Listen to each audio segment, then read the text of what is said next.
Kaixo, eskuartean daukat, orain dela gutxi aurkeztu dugun liburu bat, izenburua dauka Gipuzkoako herrien izenak, lekukotasunak eta etimologia. Egilea bi dira, Patxi Salaberri Zaratiegi, euskaltzain osoa eta toponimian oso ezaguna eta espezialista. Eta Luis Mari Zaldua, hau ere toponimian dabil, hau ere onomastika batzordeko kidea da euskaltzaindian eta euskaltzain urgazlea da. Liburu honetan ageri dira Gipuzkoako udalen eta auzoen zerrendak.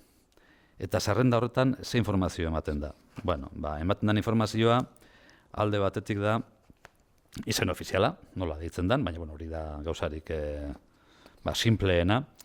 Gero dokumentazioetan nola agertu izan den herriaren izena, dokumentazio administratiboetan,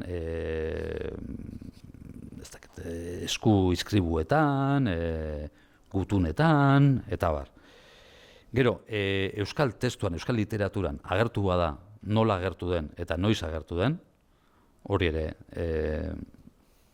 aipatzen da, hori ere idazten da.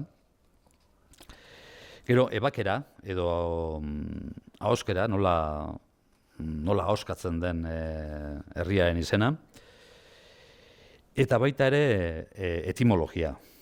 Eta agian hau da parterik edo alderik interesgarriena, herri horren izenak ze esan nahi duen. Gero, liburu honek badauzka hainbat argazki gainera nik esango nuke oso onak direla, eta ez herri guztietan, da ez auzo guztietan, baina hainbat herri eta auzoetako argazkiak ageri dira, eta mapak ere ageri dira.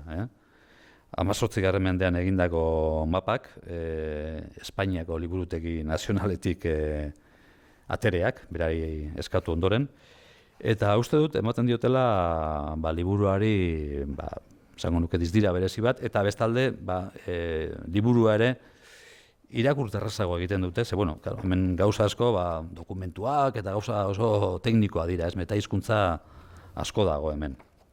Nik uste dut liburu hau interesantea dela, ez igual jarraian irakurtzeko, baina bai konsultak egiteko, eta aipatu ere, liburu hau argitaratzeko Gipuzkoako Foru Aldundiaren laguntza izan dugula, eta alde horretatik badago diputatu nagusiaren hitzaurrea eta baita ere euskaltzainburuaren hitzaurrea.